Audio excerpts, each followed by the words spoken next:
Hey guys, welcome to Late Night on Base. Today we had the Ebert team on, and let me tell you, this project is going to take base by storm. When you think of the characters and the lore and the fantasies of what the Ebert universe has to bring, it's something different, unique, and frankly, it's going to create a lot of different characters that I think many, especially retail, are going to love. So today, jump into the episode and let us know what you think. We hope you enjoy it.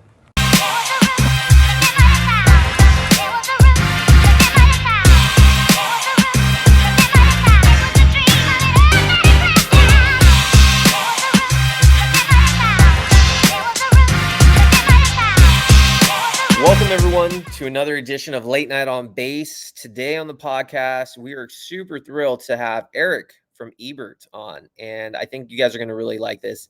Eric has been a part of our community for a little bit, and I've gotten to know him, and I think he's super interesting.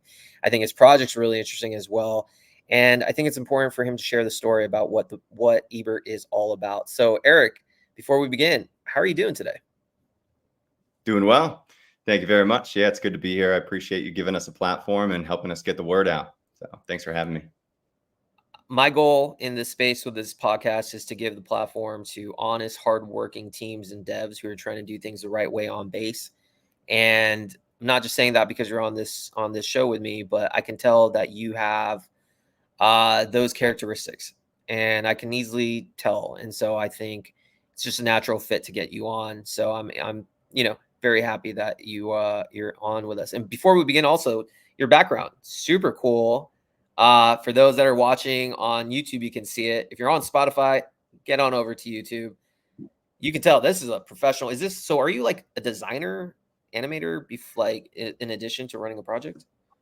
Yes and no. So my background is in film and TV as a designer, and then I also did a lot of commercial work. So I have a pretty strong design background, not as much of an illustration background as people actually think, especially within the Ebert community. Like a lot of people think I was an illustrator in my job, but I more did like live action film work and branding and a lot of brand work with commercials and all different sorts of small businesses and things like that. So I did a mix of everything. So I kind of, when it came to creating my own brand like this, I kind of had all the tools that I needed, knowing how to use different types of software and knowing how to really put a brand together and make it feel complete. So it kind of comes from that. So not design specifically, but kind of like a well-rounded, a little bit of everything approach.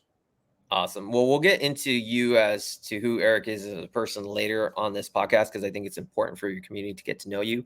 But let's begin. For those listening to Spotify on the first time, going down the list, and they see this Ebert episode, and they have no idea what it is. They never heard it. This is the first time they've actually heard of Ebert. Maybe it's someone on retail on Coinbase seeing the new memes coming up. If in your mind or in your own words, Eric, what is Ebert? Ebert is new. So I think, I was thinking about how to explain Ebert in really simple ways, and Ebert is new.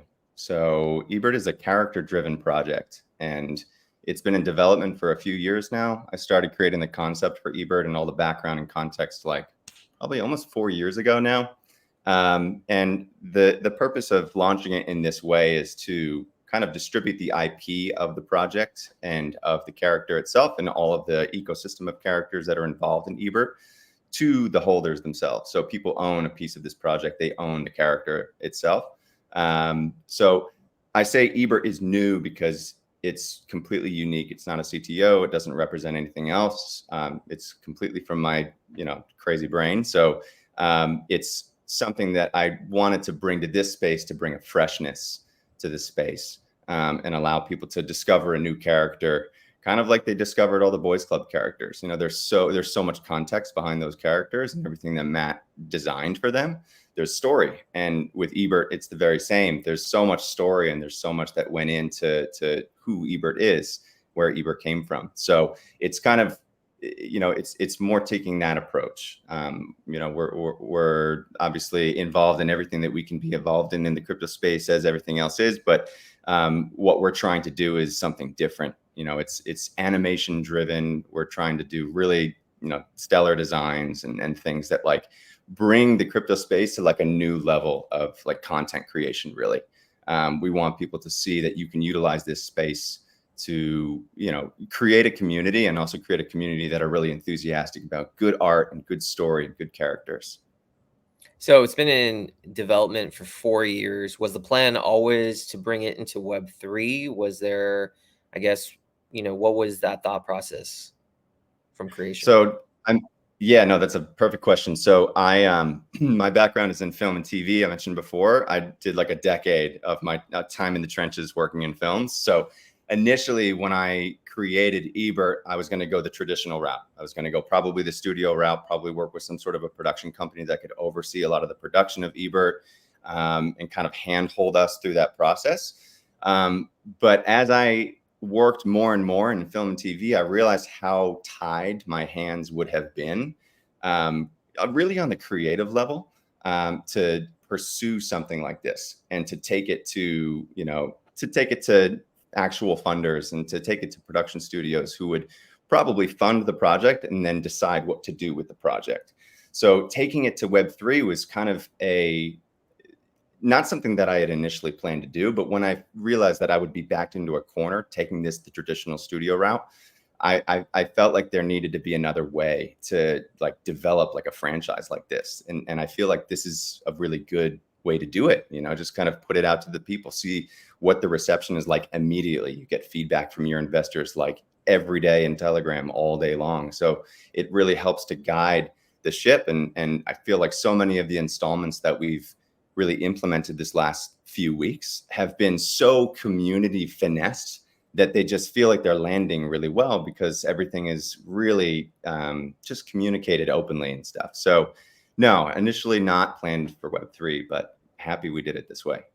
It makes sense. It makes sense why you would want to do it in the Web3 over Web2, because of the creative control that you have in Web3. That's just the whole ethos. I can understand how your hands would be quote unquote tied if you're still in Web2, or kind of like in the traditional world. You have to cater to the people funding the project. Maybe there's certain ideas that you'd want, but you'd get shot down. But in Web3, it's different. It's more collaborative. It's more like, hey, what can you come up? What can you think of? Like, kind of promotes creativity in a way.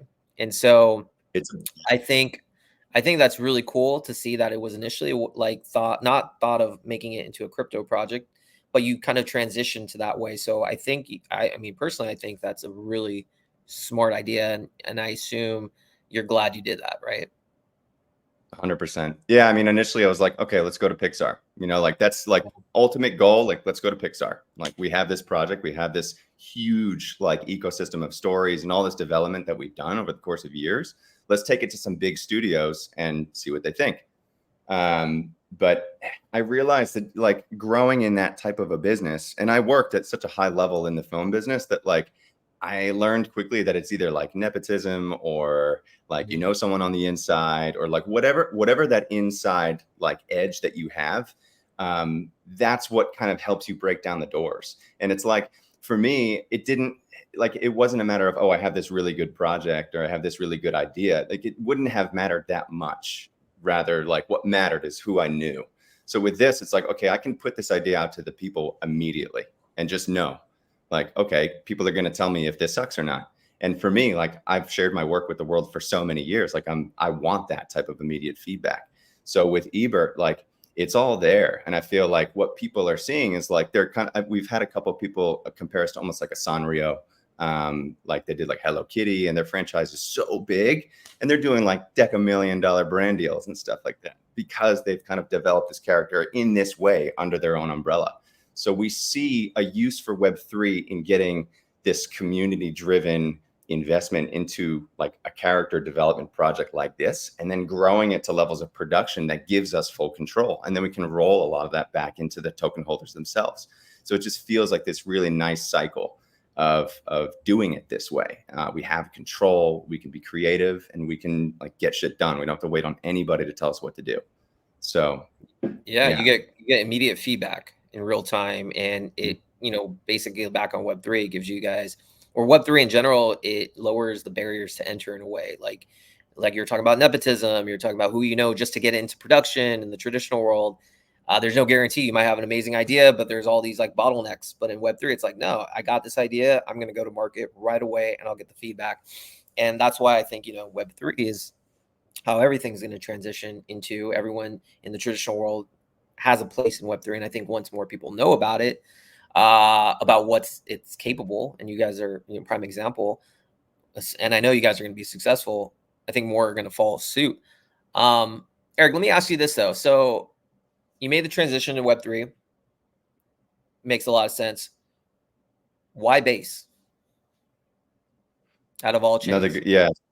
No. So when I initially started playing with the idea of launching Ebert in Web3, I think I was going to do it on Phantom.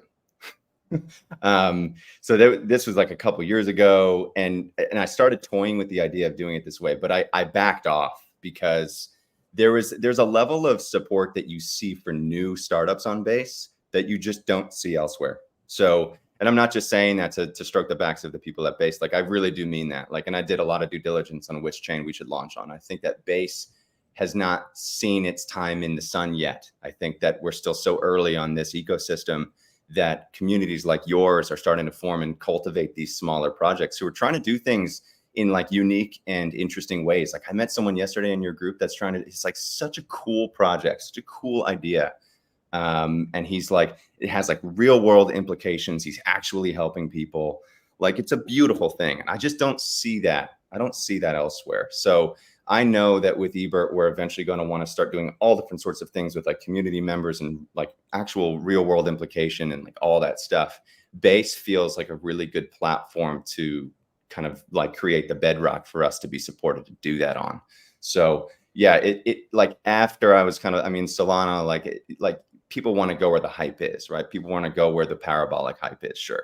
But for me, I wanted to go where the longevity was. And I do feel like the longevity is here. It's here now. It's like, you can see it. Like, the writing is on the wall. Like, they're supporting or like really good projects and they're doing great work. And it's becoming a more obvious choice for us every single day. Yeah, I couldn't agree with you more. It's easy to go where the hype is, like Solana, kind of where the money is, but you need to be forward thinking in this space. Where is going to have the most longevity, long lasting success? You want just to, go in the hype cycle or go somewhere where it's going to flourish forever. And to me, when I was launching this project or when I was launching my podcast, I just realized Base is super special, and we are on the ground floor of something massive. And projects like yourselves, even my podcast, I think are going to do pretty well. I'll be honest, because we're in the trenches when there's no hype at all. And I think naturally Base is going to be the number one layer 2, without a doubt. TVL is going to explode, I think, with the backing of Coinbase and the support from their team. And when the bull run really, really hits and ETH gas fees are just astronomically high, they're going to look for an alternative. And Base, by onboarding, through their Coinbase wallet, Ebert's going to be on the Coinbase wallet, stuff like that. You can text people like your grandma, hey, I want some Ebert. Here you go. What's your number? Boom, bam. That's how you onboard retail. So I think you guys made a really wise decision. And yeah, the collaboration between teams, projects, it's unmatched compared to anything else. So I think, Agreed. yeah, I think I think you did the right thing not launching on Phantom. I mean, hey man, is that chain even alive? I don't even know. No hate to Phantom, but I was gonna launch some of Ebert's portraits on like I think like Paint Swap, or I mean, it's been in the works for a long time, and I've been really reluctant to push it out to the world. I think honestly, until I found something like this, like until I found Base, I was like, okay, like this feels like the right fit, and it feels like exactly with like their types of implementations and installments, like through Coinbase Wallet and things like that, like. I come from a world where a lot of the people that I used to work with aren't in crypto, right? Like a lot of the film people that I worked with in the past, a lot of people from production studios and stuff, like not everybody's in crypto yet. So like that huge onboarding that you're waiting for, especially in the States, hasn't really hit yet. So for me, like I want to be able to send directors that I've worked with or producers that I've worked with some Ebert and say like, hey, like this is this project that I've been working on for a few years. Like I'm going to give you a piece of this if you want to get involved. Right. Or like just little things like that. And for them, they're not going to like download MetaMask and go, through like a DEX, and like they're not going to go through all these steps that we've had to go through. We're going to make it easy for them. And I think that what Base does is it allows me to kind of create that conduit between people from my past and my colleagues that want access to IP like this. in an easier and more efficient way. So yeah, I mean, for us, it's becoming a no-brainer. Like day in and day out, we see things that they're doing, and we're like, oh yeah, no, this makes like glad we did this. Absolutely. Tell So me more about yeah, Ebert. Tell me about the animated series, and just tell me about like what some of the cool shit that you guys got cooking. yeah, for sure. So right now, there's a lot of writing that went in behind Ebert as opposed to just like creating the character and illustrating him. So for the first couple years, I wrote like scripts. I come from that world. So like we have basically a series worth of content that's just kind of waiting to be made. And a lot of that has to do with his origins and how he kind of interfaces with Earth. And a lot of it intertwines like historical references from like UFO lore and sci-fi movies and all different sorts of things. So it's a very rich, like just like ecosystem of work. Like there's so much that we can do. And I think that those are kind of in the wait, like they're very much on the back burner, but we want to build to a point where it starts to make sense to build those and to start to create those. Eventually, Ebert will probably go beyond 2D. Like everything that you're seeing is 2D. Everything is my own renderings from, my own illustrations using like Adobe Suite and things like that. But the animators that I've worked with in the past are like very high level animators. We just can't afford them yet. Like a couple of the people that I have worked with just did a movie called Megalopolis. With Francis Ford Coppola. So we've got some really deep connections into that world.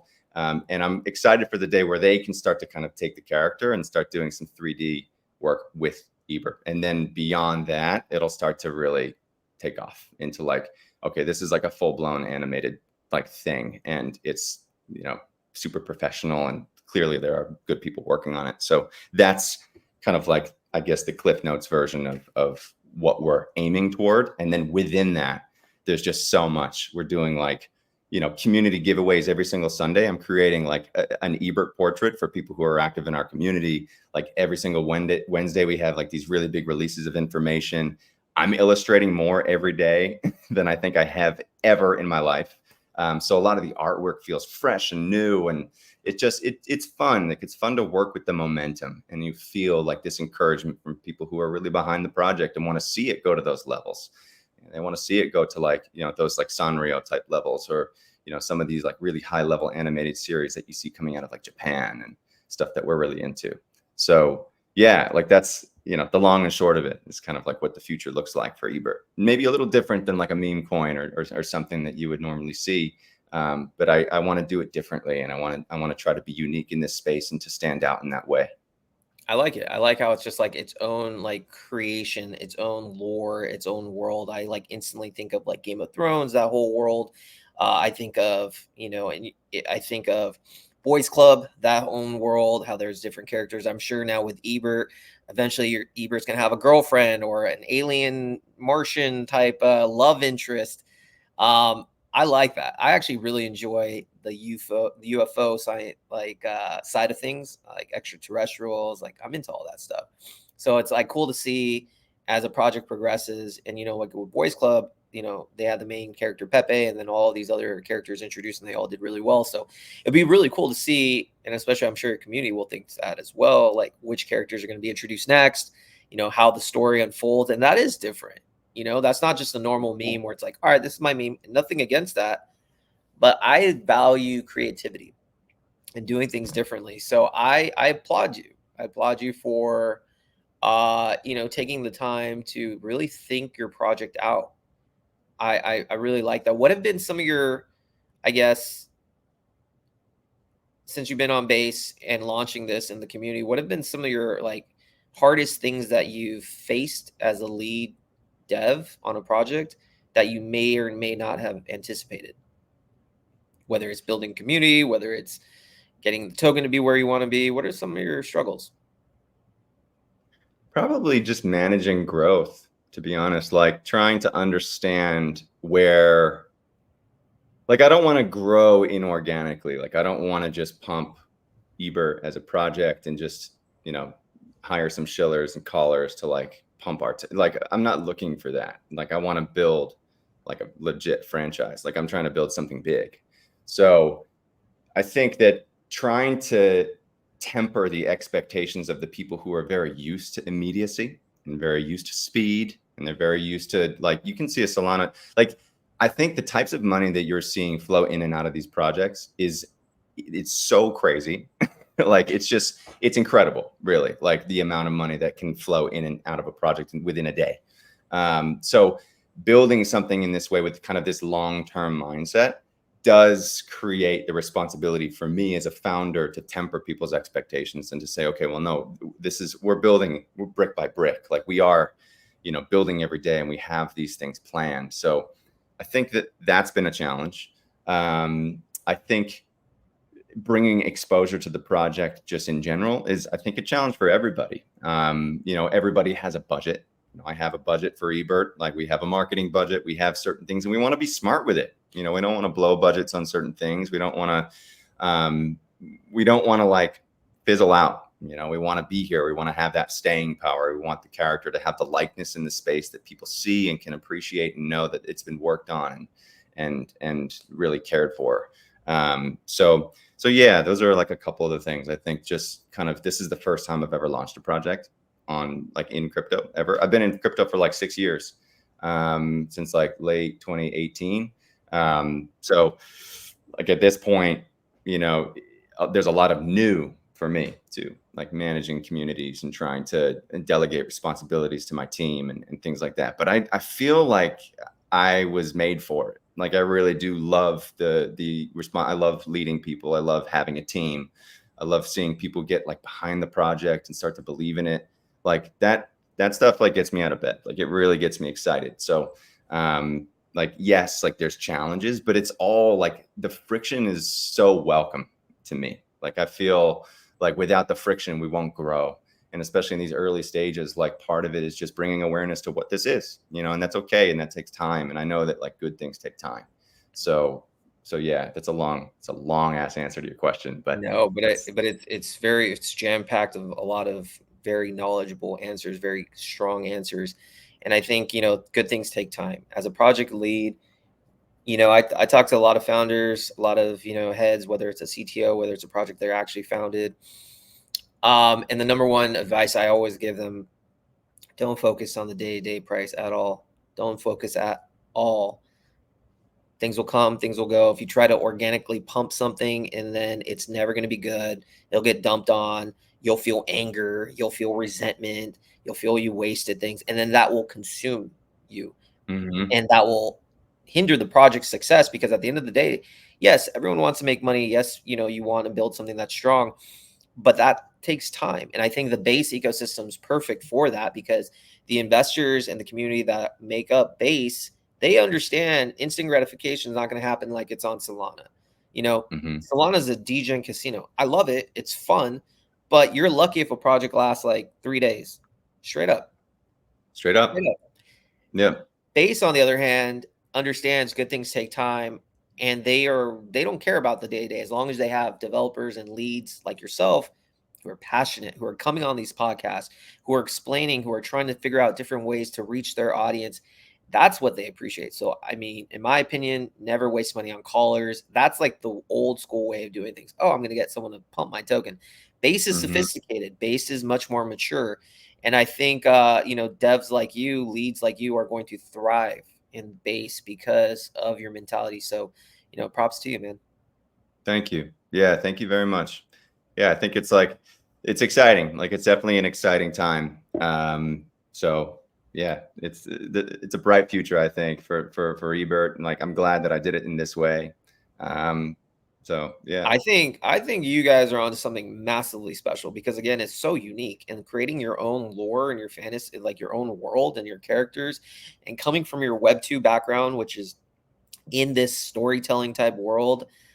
I don't meet many people like that, many projects like that. So the sky is truly the limit for Ebert. The sky, the characters that you may introduce, the lore. I think if you just focus on the story, you do podcasts like this, you come on the spaces, now I was telling you before, now that we're doing this together, I'm going to do whatever I can to get you on other spaces. Like, you're part of my family now. Late Night on Base, Let's Touch Base. So I'm excited, man, to see how things grow for Ebert, for you. Before we kind of end things, because we want to attention span around 25-minute mark. We know a lot of listeners are like, no more.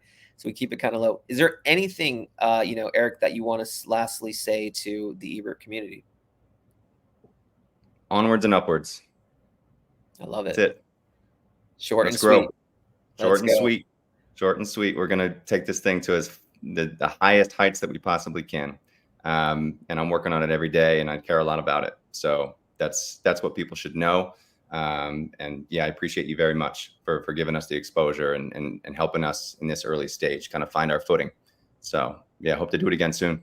Absolutely. We'll do a recap when you're about like 50 million, because I know it's going to happen. Like, not financial advice. You guys pay your own money, but like I can just tell Ebert is going to do well. That's just my personal opinion. But again, not financial advice. Eric, appreciate you for coming on Late Night on Base. Everyone, if you're watching this on Spotify, please head over to YouTube. On YouTube, we're going to put down Ebert's X handle, links to their website. Also, you'll find Late Night on Base's X handle as well. If you haven't followed our channel and subscribed, please do so. It's free and it helps us grow the channel, and that would be really appreciated. So everyone, thank you, and until next time.